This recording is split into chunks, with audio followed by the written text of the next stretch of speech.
Jadi dimanapun berada, saya berpesan pada teman-teman, khususnya yang aktivis di dunia kampus dimanapun Anda berada, ketika kalian sudah kembali pulang kepada tempat kalian masing-masing, jangan kalian hanya berhenti di kampus saja, tapi kalian harus bisa melebur di masyarakat, berikan manfaat pada masyarakat. Mungkin itu. Oke.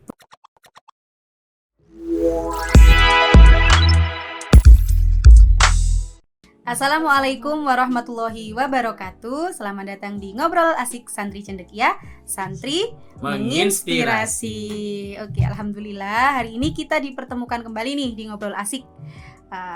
Perkenalkan, saya Aan. Sekarang saya ditemani oleh teman saya, Mas Ivan. Boleh perkenalan, Mas Ivan? Oke, terima kasih Kak Aan telah diberikan waktunya. Perkenalkan, saya Muhammad Ivan Alifuddin.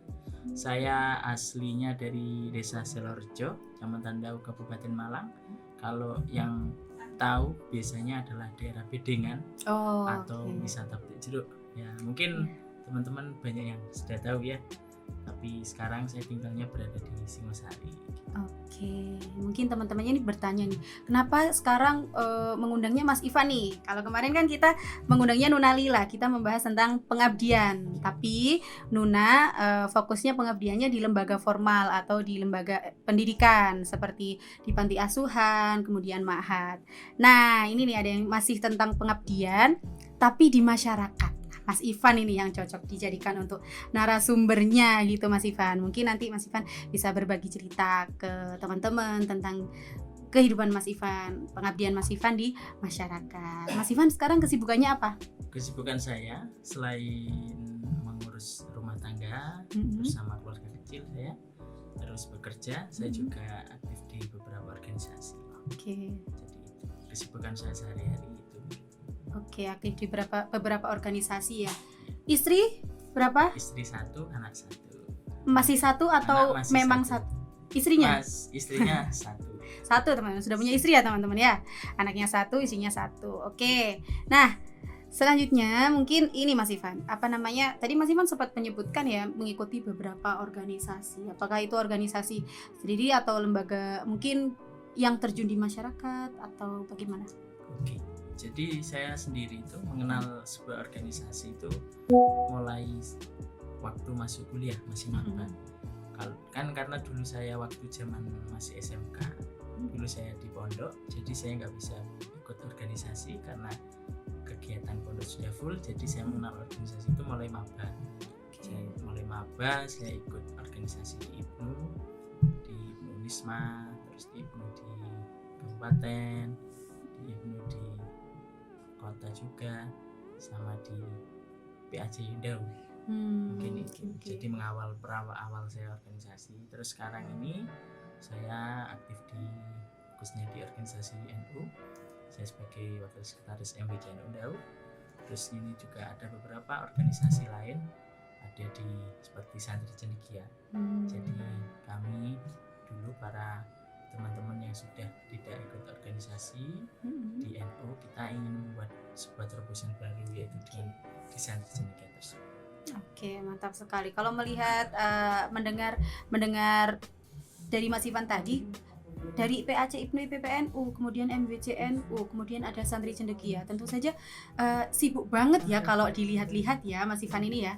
Nah, di era gempuran kesibukan itu kira-kira apa nih yang membuat Mas Ivan masih ingin terjun di masyarakat atau aktif di kehidupan masyarakat? Mungkin ini yang buat saya terinspirasi sampai sekarang itu adalah saya ingin bermanfaat pada orang lain. Jadi ketika kita istilahnya mengikuti suatu organisasi, nanti kita akan merasakan manfaatnya.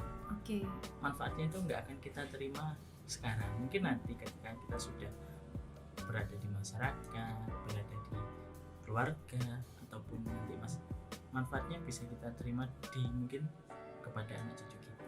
Nah, di organisasi ini sangat banyak sekali ilmu dan manfaat yang bisa kita ambil. Nanti kita dapat pengalaman, terus dapat relasi banyak, terus banyak sekali lah kalau kita ngobrol organisasi.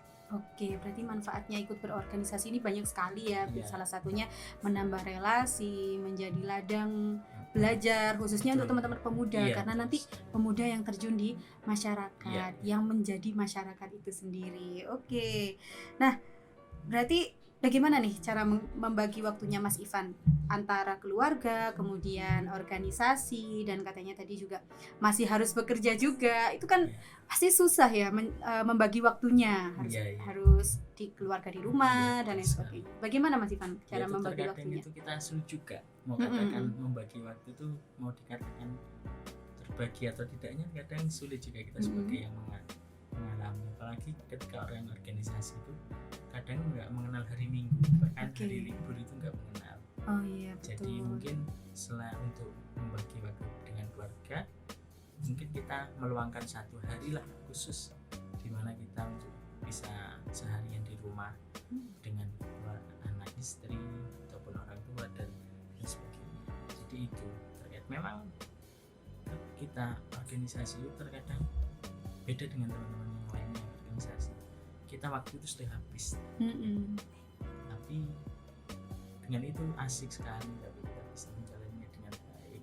Kalau kita bisa membaginya dengan baik, nanti mungkin bisa kita dapat nilai lebih. Oke, iri banget loh saya sama Mas Ivan ini, karena saya masih kesulitan sekali membagi waktunya teman-teman. Jadi kayaknya saya harus belajar banyak nih ke Mas Ivan ya. Oke, tapi keluarga mendukung ya, maksudnya untuk Mas Ivan aktif di masyarakat, di kegiatan masyarakat gitu. Ya mungkin kalau awal dulu kurang mendukung, karena dulu jadi karena saya organisasi mulai zaman kuliah, ya. Saya itu berikrar diri saya sendiri bagaimana caranya saya bisa kuliah selesai tepat waktu tapi saya bisa tetap organisasi. Terkadang itu teman-teman yang sudah organisasi di kampus sendiri, mereka tuh punya prinsip nek organisasi kuliah molor. Kayak saya tidak, saya punya prinsip kalau bisa organisasi berjalan, kita kuliah berjalan, jadi semuanya harus balance. Kita karena kuliah ini, belajar ini, menurut ilmu ini, karena kita ada kewajiban dengan tuntutan dari orang tua. Jadi biar orang tua bisa mendukung, kita bisa. Kadang itu orang tua itu kita serba sulit. Apa yang kamu dapat dari organisasi? Nah, memang terkadang itu kita yang dari organisasi yang kita cari bukan fulus, bukan cuan, tapi apa? Ilmu yang kita bisa cari yang tidak ada di bangku sekolah, di bangku kuliah. Karena itu mungkin sedikit-sedikit kita bisa mengerti. Nah, seperti contoh yang saya sendiri kan juga aktif di beberapa organisasi seperti di NU, salah satunya juga Santri Cendekia ini. Kita bersama teman-teman para alumni dari IPNU dulunya, juga para aktivis NU, kita ini ingin membuat sebuah terobosan baru yaitu di Santri Cendekia ini. Jadi kita ingin memberikan manfaat kepada orang lain. Oke, Masya Allah sekali ya. Ini tadi kan dari orang tua ya. Iya. Kadang tuh memang manfaatnya itu tidak bisa kita lihat tapi bisa kita rasakan gitu.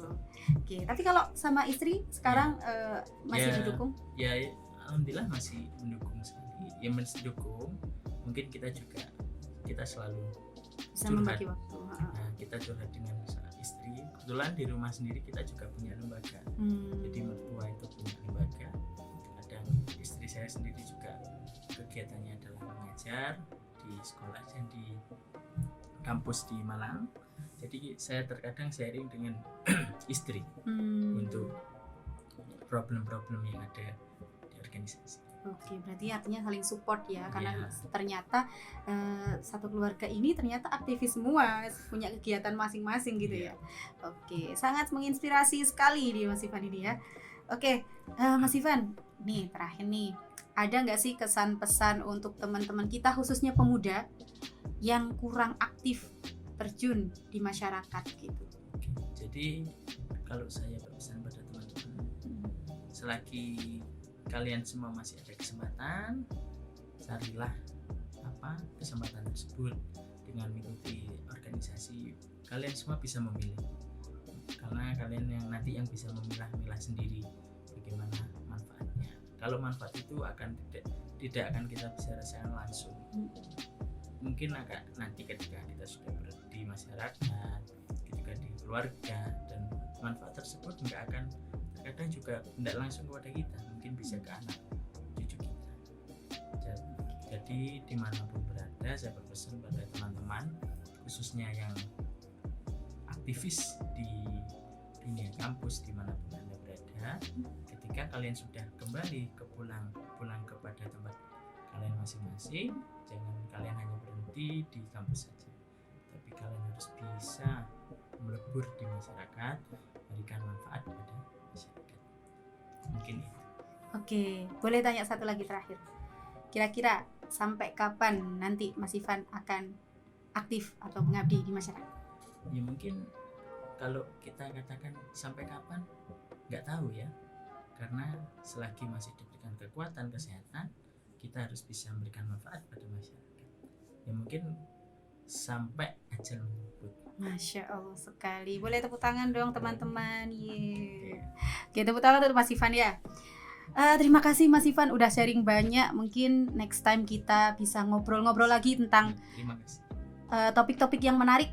Mungkin teman-teman ada ide atau apa yang ingin diobrolkan, mungkin bersama Mas Ivan atau bersama saya, bisa ditulis di kolom komentar gitu ya Mas Ivan ya.